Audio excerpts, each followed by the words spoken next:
السلام علیکم ورحمۃ اللہ وبرکاتہ۔ بخاری کتاب الاحکام باب الحکم فی البئر ونحوها، کنواں اور اس جیسی دیگر چیزوں میں فیصلہ کرنے کے بارے میں باب۔ اس میں حدیث لائے ہیں عبداللہ بن مسعود رضی اللہ عنہ روایت کرتے ہیں کہ نبی صلی اللہ علیہ وسلم نے فرمایا، جو شخص جھوٹی قسم کے ذریعے سے دوسرے کا مال ہتھیا لے تو کیا ہوگا؟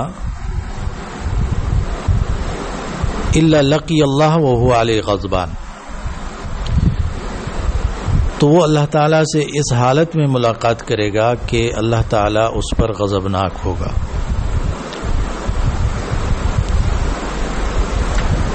اور اس پر یہ آیت نازل ہوئی کہ ان الذین یشترون بعہد اللہ وایمانہم ثمنا قلیلا اولئک لا خلاق لهم فی الآخرۃ ولا یکلمهم اللہ ولا ینظر الیہم یوم القیامۃ ولا یزکیہم وَلَهُمْ عَذَابٌ علیم۔ آیت نمبر 77 ہے سورہ آل عمران کی، کہ بے شک جو لوگ اللہ کے عہد اور اپنی قسموں کے بدلے تھوڑی سی قیمت لیتے ہیں، یعنی اس دنیا کو لیتے ہیں، تو ان کے لیے آخرت میں کوئی حصہ نہیں ہوگا، اور اللہ تعالیٰ ان سے بات نہیں کرے گا، ان کی طرف دیکھے گا نہیں قیامت کے دن، اور انہیں پاک نہیں کرے گا، اور ان کے لیے دردناک عذاب ہوگا۔ تو عبداللہ بن مسعود رضی اللہ عنہ جب یہ حدیث بیان کر رہے تھے تو اشعث رضی اللہ عنہ وہ آ گئے اور انہوں نے کہا کہ یہ آیت میرے بارے میں اور ایک شخص کے متعلق نازل ہوئی، میرا اس سے کنویں کے بارے میں جھگڑا تھا، تو نبی صلی اللہ علیہ وسلم نے مجھے فرمایا تمہارے پاس کوئی گواہ ہے؟ تو میں نے کہا کہ گواہ نہیں ہے۔ تو آپ صلی اللہ علیہ وسلم نے فرمایا کہ پھر مخالف جو فریق ہے اس کی قسم پر فیصلہ ہوگا۔ تو میں نے کہا کہ وہ تو جھوٹی قسم اٹھا لے گا، تو یہ آیت نازل ہوئی، ان الذین یشترون بعہد اللہ وایمانہم ثمنا قلیلا اولئک لا خلاق لهم فی الآخرہ، پوری آیت۔ تو اس حدیث کا باب کا مطلب وہ یہ ہے، اگر آپ نے کسی کے مال پر ناجائز قبضہ کیا اور آپ یہ کہتے ہو کہ میرے لیے فیصلہ ہوا تھا، تو آپ نے تو جھوٹی قسم کھا کے وہ لیا ہے نا، تو فیصلہ وہ جو کر رہا ہے وہ تو خدا نہیں ہوتا، وہ تو انسان ہوتا ہے۔ تو چاہے وہ کوئی بھی ہو جس نے آپ کا فیصلہ کر لیا آپ کی جھوٹی قسم کی وجہ سے، اس کی وجہ سے آپ کو کوئی گھر، کوئی جائیداد، کوئی گاڑی، کوئی مال و دولت، کچھ بھی چیزیں جو آپ نے حاصل کر لی، تو یہ یاد رکھو کہ یہ آپ دنیا لے رہے ہو، لیکن اللہ کے عہد کو اور اپنی قسم کو تم نے دنیا کے عوض بیچ ڈالا ہے، اور اس کا انجام یہ ہوگا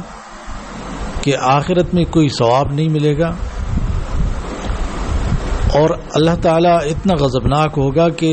ایسے شخص سے بات نہیں کرے گا، اس کی طرف رحمت سے کی نظر سے دیکھے گا نہیں، اور نہ انہیں پاک کرے گا کہ وہ گناہ اس کو معاف کر دے، اور دردناک عذاب ہوگا اس کے لیے۔ یہ حقوق العباد سے آتا ہے نا، تو بہت زیادہ احتیاط کی ضرورت ہے۔ اسی طرح جو شخص فیصلہ کر رہا ہے تو یہ بات یاد رکھے کہ چاہے یہ فیصلہ 1000 روپے کا ہو کے معاملے کا ہو یا 1 لاکھ 1 کروڑ کے معاملے کا ہو، فیصلے کے حوالے سے یہ دونوں کی حیثیت ایک جیسی ہے۔ امام بخاری رحم اللہ نے باب باندھا ہے القضاء فی کثیر المال وقلیلہ، تھوڑے اور زیادہ مال کے بارے میں فیصلہ کرنا، اور اس میں قول ذکر کے وقال ابن عیینہ عن ابن شبرمہ ابن عیینہ نے ابن شبرمہ سے بیان کیا القضاء فی قلیل المال و کثیرہ سواء، کہ فیصلہ تھوڑے مال میں اور زیادہ مال میں یہ برابر ہے، یعنی دعویٰ جو ہے تھوڑے مال کا ہو یا زیادہ کا ہو، فیصلے کے اعتبار سے دونوں کی حیثیت وہ ایک جیسی ہے۔ تو یہ بہت اہم ہے کہ ان چیزوں کا خیال رکھا جائے، خصوصاً جو لوگ فیصلے کرتے ہیں اس طرح کے معاملات میں، تو اس کا بہت خیال رکھیں۔ ام سلمہ رضی اللہ عنہا سے روایت ہے، وہ فرماتی ہے کہ نبی صلی اللہ علیہ وسلم نے اپنے دروازے پر جھگڑا کرنے والوں کی آواز سنی، جلبۃ خصام عند بابہ، تو نبی صلی اللہ علیہ وسلم ان کی طرف چلے گئے، ان کے پاس گئے اور ان سے کہا کہ انما انا بشر، میں تمہارے جیسا ایک انسان ہی ہوں، میرے پاس لوگ مقدمات لے کر آتے ہیں، دعویٰ لے کر آتے ہیں، یاتین الخصم، تو ہو سکتا ہے کہ ایک فریق دوسرے کے مقابلے میں عمدہ بات کرنے کا ماہر ہو، اچھی طریقے سے بات کرنے، بات میں ان کو چالاک ہو، ابلغ من بعض، اور میں اس کی بات سن کے اس کے حق میں فیصلہ کر دیتا ہوں، اقضی لہ بذالک واحسب انہ صادق، اور میں سمجھتا ہوں کہ وہ بات کرنے میں سچا ہے۔ تو ایسے حالات میں اس شخص کو سوچنا چاہیے، اگر میں کسی دوسرے کے حق کا فیصلہ کر دوں، فمن قضیت لہ بحق مسلم، تو یہ جو چیز اس کو اس فیصلے کی وجہ سے مل رہی ہے، یعنی دیکھیں نبی صلی اللہ علیہ وسلم فرمائے کہ میں فیصلہ کر دیتا ہوں کیونکہ میں سمجھ رہا ہوتا ہوں کہ یہ شخص جو ہے وہ سچا ہے، حالانکہ وہ سچا نہیں ہوتا، صرف زبان استعمال کرنے میں وہ ماہر ہوتا ہے، بات کرنے میں ماہر ہوتا ہے، چالاک ہوتا ہے۔ تو اگر میں کسی دوسرے کے حق کا فیصلہ کر دوں اس کے لیے، تو بلا شبہ وہ آگ کا ایک ٹکڑا ہے، وہ اسے لے لے یا چھوڑ دے، فلیاخذھا ولیدعھا۔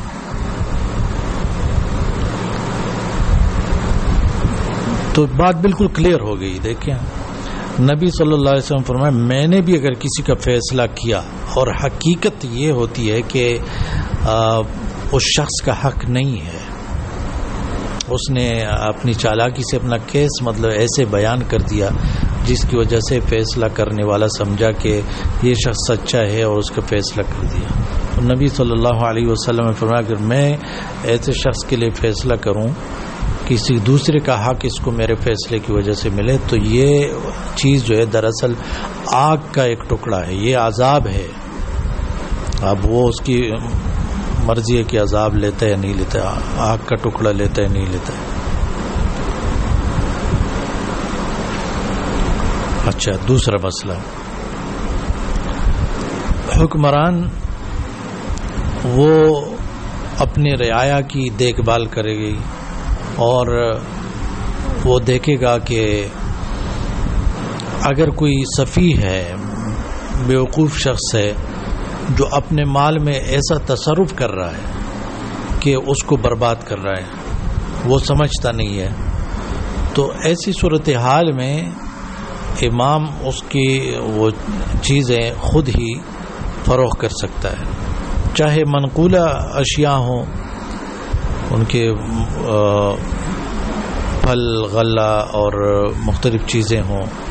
مویشیاں وغیرہ ہو، مویشی ہو، اشیاء ہوں، اور یا غیر منقولہ ہو، جائیداد وغیرہ ہو، تو حاکم وقت ضرورت کے پیش نظر رعایا کے مال کو وہ فروخت کر سکتا ہے۔ باب بیع الامام علی الناس اموالهم وضیاعهم، اور اس میں حدیث ذکر کی ہے کہ نبی صلی اللہ علیہ وسلم نے ایک مدبر غلام کو بیچ ڈالا تھا نعیم ابن نحام کے ہاتھ، اس پر فروخت کر دیا تھا۔ نبی صلی اللہ علیہ وسلم کو خبر پہنچی کہ ایک آدمی نے اپنا غلام اس کو مدبر بنا دیا ہے، یعنی کہ اگر میں مر جاؤں تو یہ شخص آزاد ہو جائے گا، اور حالت یہ تھی کہ اس کے پاس غلام کے علاوہ کوئی اور مال نہیں تھا، کوئی جائیداد، کوئی مال نہیں تھا۔ تو نبی صلی اللہ علیہ وسلم نے اس شخص کے اس فیصلے کے باوجود کہ اس نے یہ کہا تھا کہ یہ میرا غلام جو ہے میرے موت کے بعد آزاد ہو جائے گا، نبی صلی اللہ علیہ وسلم نے اس غلام کو لیا اور 800 درہم میں فروخت کر کے اس کی قیمت جو ہے وہ مالک کو بھجوا دی۔ تو اس میں آپ دیکھیں کہ جب ضرورت ہو اور کوئی رعایا اپنے مال کو برباد کر رہا، اس کو سمجھ نہیں آ رہی ہو، تو ایسی صورتحال میں حاکم کسی کا مال جو ہے وہ فروخت کر سکتا ہے اس کی بھلائی کے لیے، فائدے کے لیے، عام طور پہ نہیں کہ بس کسی بھی بہانے سے لوگوں کی چیزیں وہ فروخت کر دی جائے۔ اچھا، ایک اور مسئلہ، باب من لم یکترف بطعن من لا یعلم فی الامراء حدیثا۔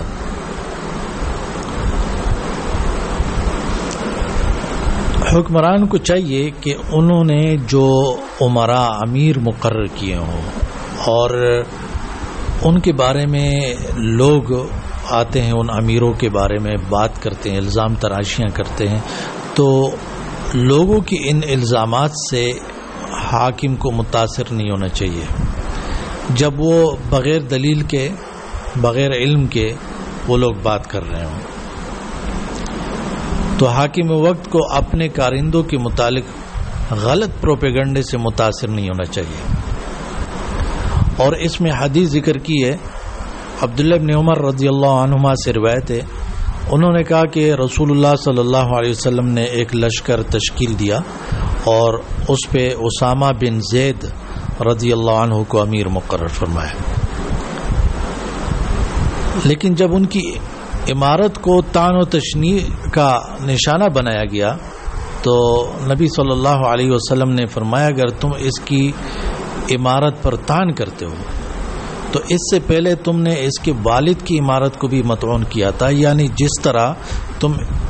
اسامہ پر الزام لگا کے طعن و تشنیع کر کے گنہگار ہوئے ہو، پہلے بھی گنہگار ہوئے تھے جب اس کے والد زید کی عمارت پر تم نے طعن کیا تھا۔ تو فرمایا اللہ کی قسم اس کے والد وہ عمارت کے لائق تھے اور مجھے تمام لوگوں سے زیادہ عزیز تھے، اور ان کے بعد اسامہ بھی مجھے تمام لوگوں سے زیادہ عزیز ہے۔ اس کا مقصد یہ ہے کہ یہ نہیں کہ جو بھی بات آ رہی ہے اور آپ اپنے کارکنوں کے بارے میں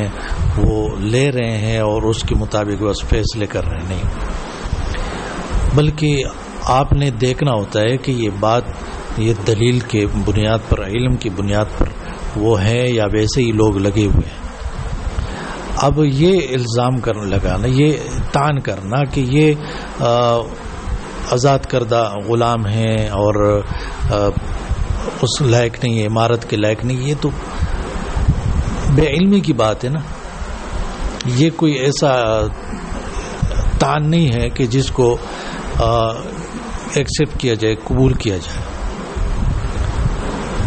اصل تو دیکھی جاتی ہے کہ صلاحیت کیا ہے عمارت کی، تقوی ان کے اندر ہے، وہ قوی ہے، امین ہے، علم اور جسم میں صلاحیتیں ان کو ملی ہوئی ہے۔ تو یہ کہنا کہ آزاد کردہ غلام ہے یہ قابل نہیں ہے عمارت کا، یہ غلط ہے۔ ہاں البتہ بعض مقامات پر ایسا ہوتا ہے کہ الزام تو لوگوں کے الزامات صحیح نہیں ہوتے، طعن و تشنیع صحیح نہیں ہوتے، لیکن آپ اپنے کسی امیر کو عہدے سے ہٹا دیتے ہو، اس کو معزول کر دیتے ہو صرف فتنے کے سدباب کے لیے، جیسے عمر رضی اللہ عنہ نے سعد رضی اللہ عنہ کو کوفہ سے معزول کر دیا تھا اور یہ کہا کہ سعد پر جو لوگوں نے الزامات لگائے کوئی بھی ثابت نہیں ہوا ہے، لیکن انہوں نے اس وجہ سے ان کو معزول کیا کہ فتنہ کھڑا نہ ہو، کہ لوگ جو ہے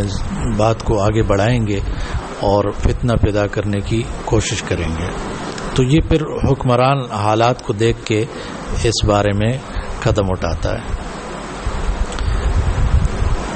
ایک اور مسئلہ، باب العلد الخصم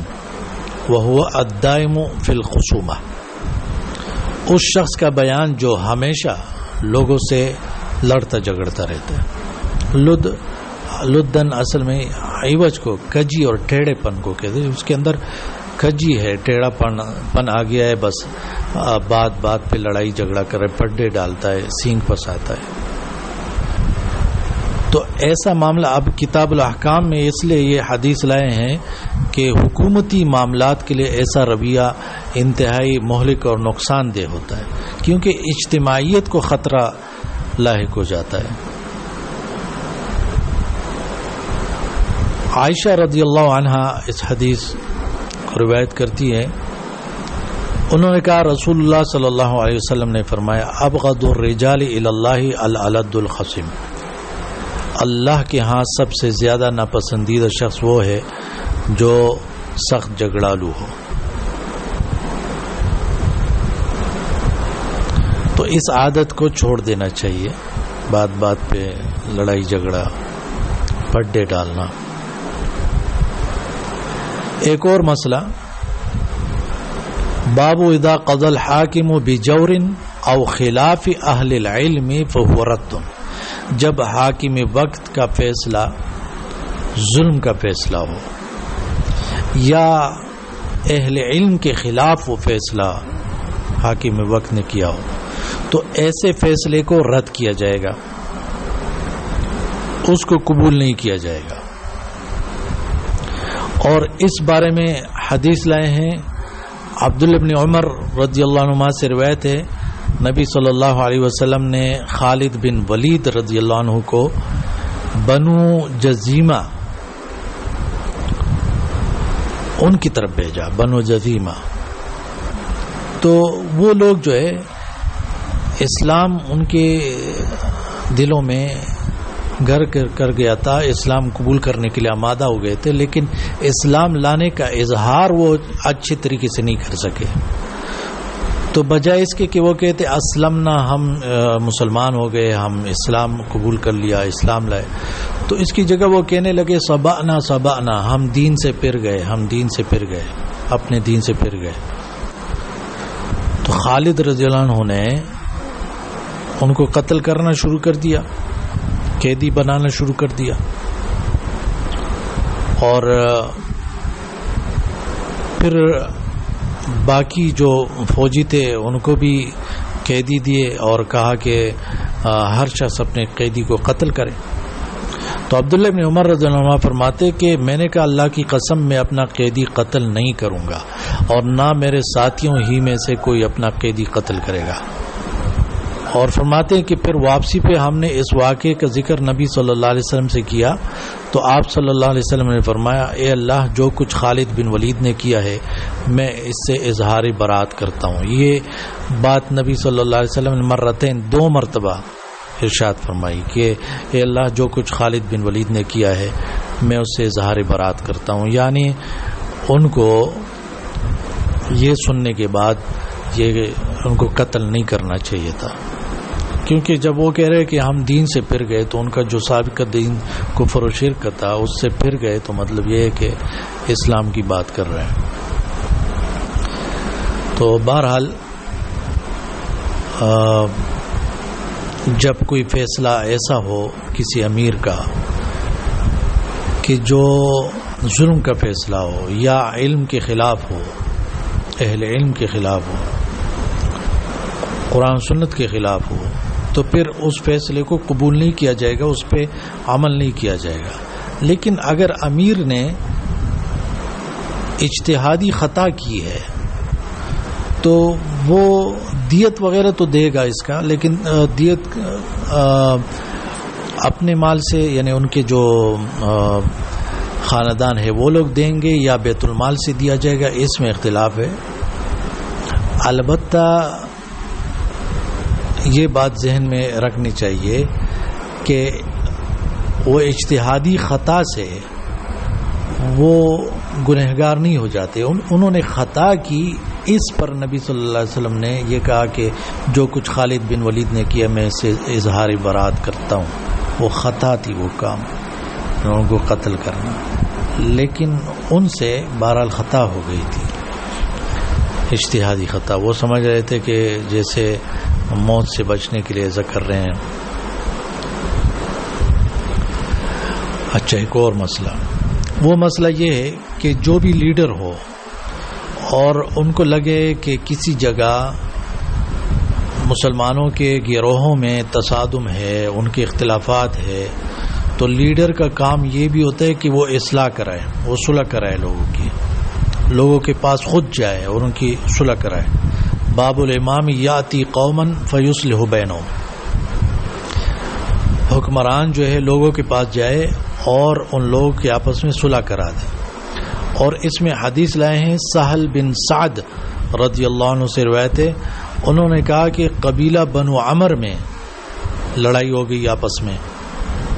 تو نبی صلی اللہ علیہ وسلم کو اس کی اطلاع ملی، تو آپ صلی اللہ علیہ وسلم نے ظہر کی نماز پڑھی اور اس کے بعد صلح کرانے کے لیے ان لوگوں کے پاس چلے گئے. تو پھر جب عصر کا وقت ہوا تو بلال رضی اللہ عنہ نے اذان دی، اقامت کہی، اور ابو بکر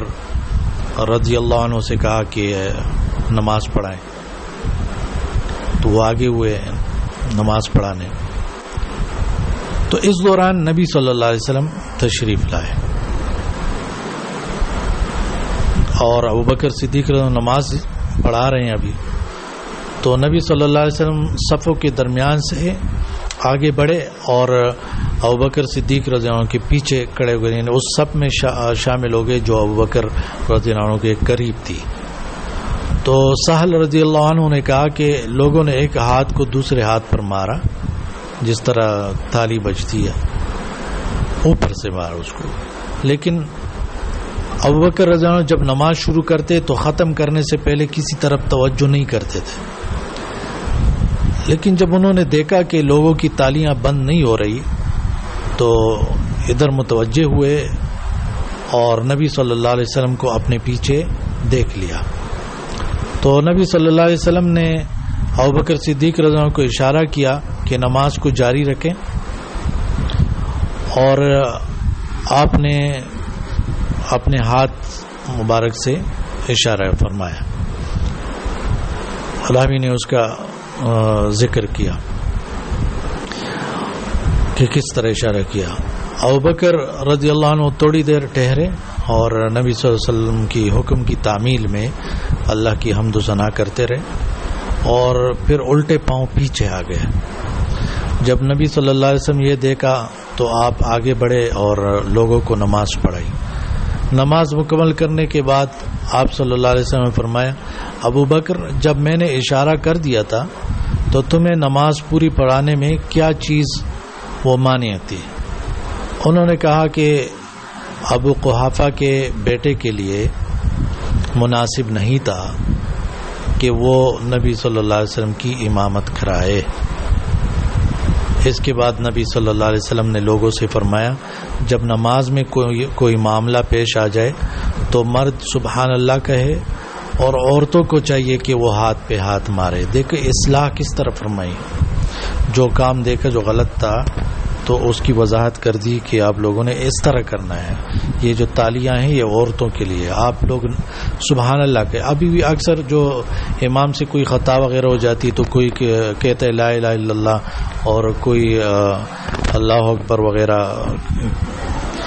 کہتا ہے، حالانکہ اصل طریقہ یہ ہے کہ مرد حضرات سبحان اللہ کہیں گے. اور حدیث کا مقصد آپ لوگوں کو سامنے واضح ہو گیا کہ نبی صلی اللہ علیہ وسلم کیسے خود چلے گئے اور ان لوگوں کے درمیان صلح کرانے کی کوشش کی. تو یہ چند نصیحتیں تھی جو میں نے آپ کے سامنے رکھی ہے. اقول قولی ھذا استغفر اللہ لی ولکم ولسائر المسلمین. السلام علیکم ورحمۃ اللہ وبرکاتہ.